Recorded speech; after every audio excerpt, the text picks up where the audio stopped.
everyone, welcome to episode 132 of A Stitch in Time. Today is Wednesday, March 11th, 2020. My name is Carol. You can find me as Knitsnpurls on Ravelry, and I live in the Fraser Valley of British Columbia, not too far east of Vancouver. If this is your first time watching, welcome. Thanks for checking out the podcast. I hope you like what you see and that you'll be back. And of course, if you're a returning viewer, thanks so much for stopping by once again to spend some time with me. As always, a huge thank you to all of you who reached out to me this past week. I always do love hearing from you and appreciate all your kind comments. This is going to be a rather short episode today. Both knitting-wise and life-wise, things have been kind of focused, so there's not a lot to talk about. And just to let you know, you might hear some hammering and stuff going on. The neighbor across the street is getting their roof replaced, so there's been quite a bit of noise there the last few days. Hopefully it's not too loud and you don't find it too distracting. So let's talk about the obvious. Ta-da! I finished my Zweig. I have filmed a little show and tell clip, and I'm going to insert that here. Here is Zweig by Caitlin Hunter. It is knit from Midnight Cravings Lush. The main color is basil, and then this cream with little green and yellow speckles is called pesto. It is 100% superwash merino, and as I expected and hoped, it relaxed somewhat with blocking. I was a little bit worried the sweater was going to be too small, but as it turned out, it blocked out to about the same size as my Birkin, which made me very happy because I really like the way that sweater fits. I made several modifications. I knit the size closest to my own body measurement and added waist shaping because I wanted a sweater that fit more closely to my body rather than the relaxed look that is featured in the pattern. I also substituted 1x1 twisted rib for the neckline, the hem, and the sleeves because I thought it would pick up the twisted stitches in the yoke here. I thought it would kind of complement it. In the original pattern, I think it's 2x2 or 1x1 ribbing from about here down on the sleeves, but I carried the textured pattern all the way down to the cuff and did about 1 inch of a cuff. I will give a little spin so you can see how this looks from all angles. I'm really, really happy with how it turned out. I love the color. I like how it fits. I must say though, I was really glad to finish it. It was time. So yeah, there you go. Zweig by Caitlin Hunter. I realized that I didn't have any real close-up shots, so I'm just going to scoot in here so you can take a closer look at the lace work after blocking. You can really see how those twisted rib stitches kind of pop. Very happy with my color work. It's very smooth. And there is a close-up of the patterning that's on the sleeves and the body. So yeah, really happy with how this sweater turned out. It's a little warm, I must say. I turned the heat down before I recorded, and I should be able to wear it for the next half hour or so, but once this is done, I'm going to go put something a little cooler on. Unfortunately, I think I finished it just a little too late in the season to really get much use out of it this year, but it'll be ready to wear next winter. Let's move on. I have a half-finished object that is my first sailing school sock. This is part of the Second Handmade Sock Society by Helen Stewart. I'll bring it up close so you can see the patterning. It is knit from Tannis Fiber Arts Blue Label in the Shadow colorway. That's an 80/20 superwash merino nylon fingering weight blend, and I'm really happy with how these turned out. They're more or less a stockinette sock, except for this column of pattern stitches that run on the outside of the leg and foot on each sock. So the second sock is a mirror image of this one. This is the right sock, so this runs down the right part of my leg and top of my foot. I have cast on sock number 2, about halfway through the ribbing. So hopefully it won't take me too long to knit up the second sock. These have been on the go since October, and I just picked them up again a couple of weeks ago. So I think after this, I think I will finish the last sock, or I'll have to start and finish the last sock in this collection, and then the third collection has been released, and I have the yarn and pattern for it sitting right over there on my chest here in my craft room. So I'm a little bit behind, but that's just life. They'll all get done eventually. So yeah, so there's that. And then I have one more sock to show you. That is this one. I think I was around here or so last week, so I've done actually a fair bit. This is yarn from Biscott yarns in the Bis sock base, and colorway is Mon Pays et l'hiver. I love this yarn. I love the feel of it, and I really love the stripes, the speckles. I wasn't sure what I was going to do on the sock for heel. When I do self-striping yarn, I will often do a complementary short row heel, or sometimes I'll do an afterthought heel with the striped yarn and it creates like a bullseye effect in the heel. But I decided to go for a traditional heel flap and gusset. And I have to say, I did do it once and took it back and did it again because I was concerned about how the yarns were going to line up. So originally I had just knit to the end of this red stripe, but I didn't like where the yarn began. So I took it back, and I should say I didn't like where the yarn began for the gusset. So I took it back, knit that additional little white stripe, and then began the heel flap. And I really like how this turned out because the heel flap itself is pretty well all in this speckled yarn. I think it was just the last 2 rows that were in the white or cream here. And then it turned out that the heel turn filled in nicely with that color, and then the red began again. So I like how the heel's kind of at the intersection of these 2 red stripes. So that turned out to be a good move, taking it back and doing it over again. So yeah, enjoying these whenever I have a spare minute to knit. So yeah, up until I guess up until yesterday, the main focus of my knitting this week was getting this finished, and then getting this finished. I was almost to the end. I just Kitchenered this this morning, the toe.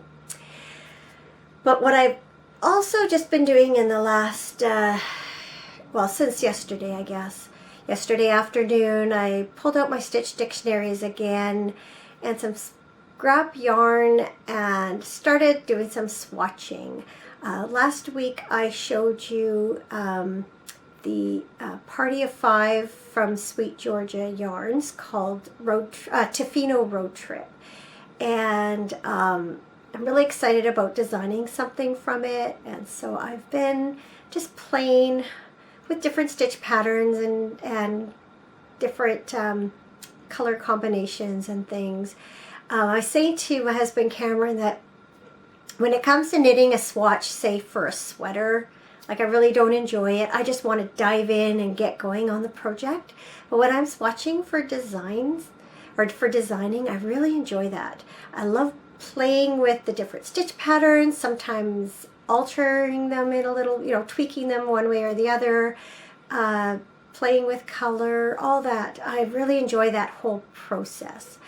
It makes you realize though how much goes into designing. You know, you get a pattern and it looks pretty simple and you think, anyone could just throw that together. But it's a lot more complicated than that. And it's been good for me to, I guess, A, gain more appreciation for knitwear designers, and B, stretch my brain a little bit and make it work. I've been enjoying that aspect of it too. I like the challenge of it.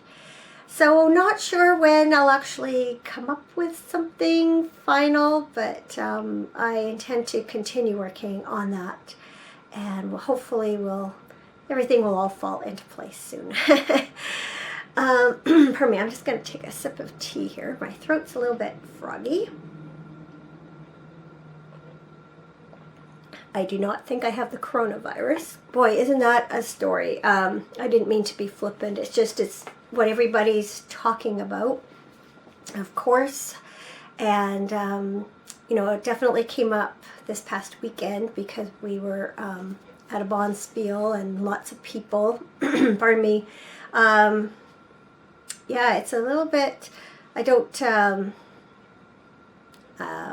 dwell on it too much, but I am trying to be conscientious of things like washing my hands a lot. Let's move on to something a little lighter. What I've been reading, I've just been continuing reading Agatha Christie because it's easy, and I'm not in the mood for something really more in-depth at the moment. So I finished Ordeal by Innocence. Can't say I really liked this book. I found it a little dark. It's hard to explain what I mean by that, but most of the characters I didn't really like, and just found the whole premise of the story rather dark. I've moved on to Cat Among the Pigeons. Isn't that the most creepy cat you've ever seen? I remember, I know I've read this before. I recognize the gist of the plot so far. It takes place in an all-girls school in England, but I've just begun to sort of just set up the plot. You are taken back a couple of months earlier to some events that took place in the Middle East that affect what happens at this girls' school. So we're now back in England and see how everything unfolds.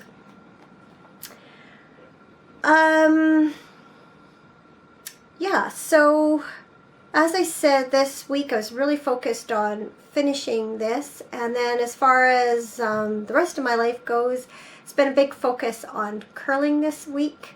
Thursday I did not actually curl. Our fifth member of our team is back from holidays, so I had the night off as far as curling went, but our team was on bar duty, so I went down and joined them for dinner and bar duty.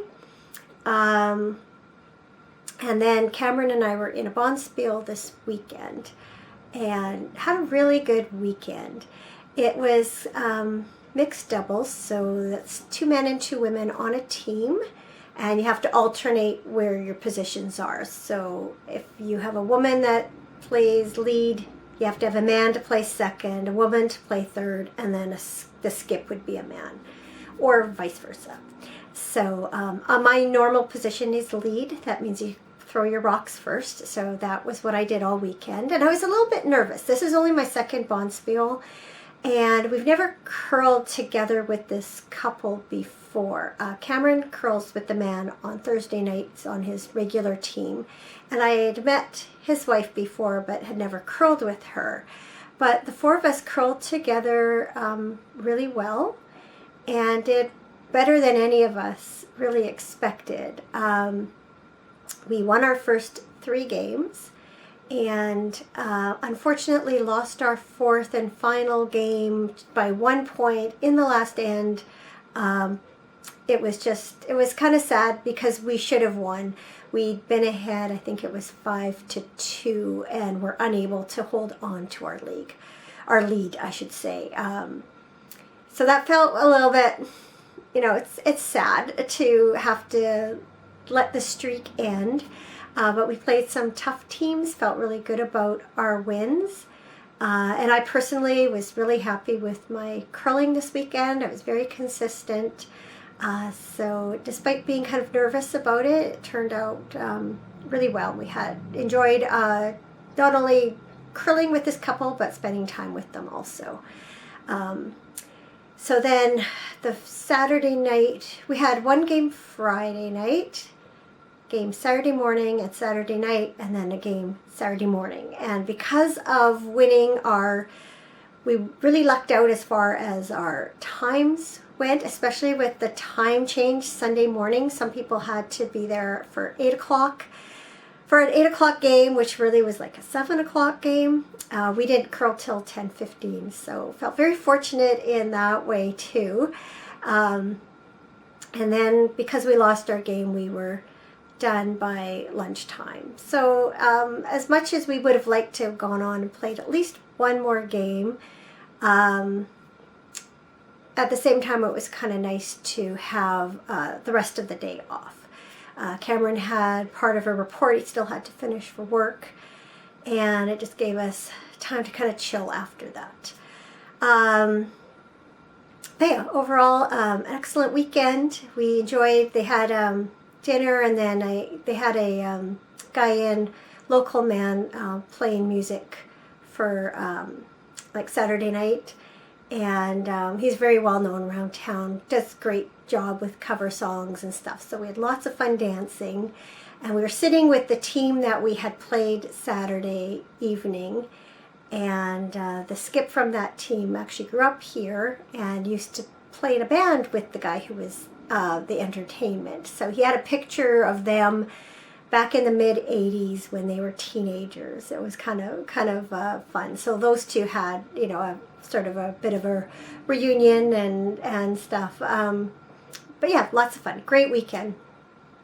Other than that, not a lot going on around here, which is just fine by me. Just trying to see if there's anything else. Oh, I did have on Monday night we had our kind of ladies' night get together that we do usually once a month. That this group of friends, we've been getting together since I think 2003 or something like that. So it's always just nice to get together. And nothing huge coming up. Fibers West, which is a fiber festival, yarn get-together, classes and vendors and all that kind of thing. It's taking place Friday and Saturday, about, not quite an hour away from here, an hour's drive or so. I haven't decided yet if I'm going to attend. I don't really need more yarn, and I know if I go, I'm going to shop. At the same time, it's an opportunity to see vendors that you don't normally see, yarns you don't normally see, and it would be fun to check it out. So I'll let you know next week what I end up deciding. I think that's it. Like I said, be a short one this week. So thank you for joining me. I hope you are all staying well. I'm sure coronavirus is on everybody's mind with the way it has so quickly been spreading throughout the world, really. It's come to British Columbia, so it's a reality. But hopefully our country gets a real handle on it, and what do you say? You just sort of have to be more mindful of doing things like washing hands, washing hands, washing hands. And yeah, I don't know what else to say about it. Everything that that could be said about coronavirus has already been said a multitude of times. You turn on the news and that's all they're talking about. You know, rightfully so. It's important, but hopefully this gives you a little escape from that. So have yourselves a fantastic week. I will see you again should be in a week's time. So take care till then. Bye for now.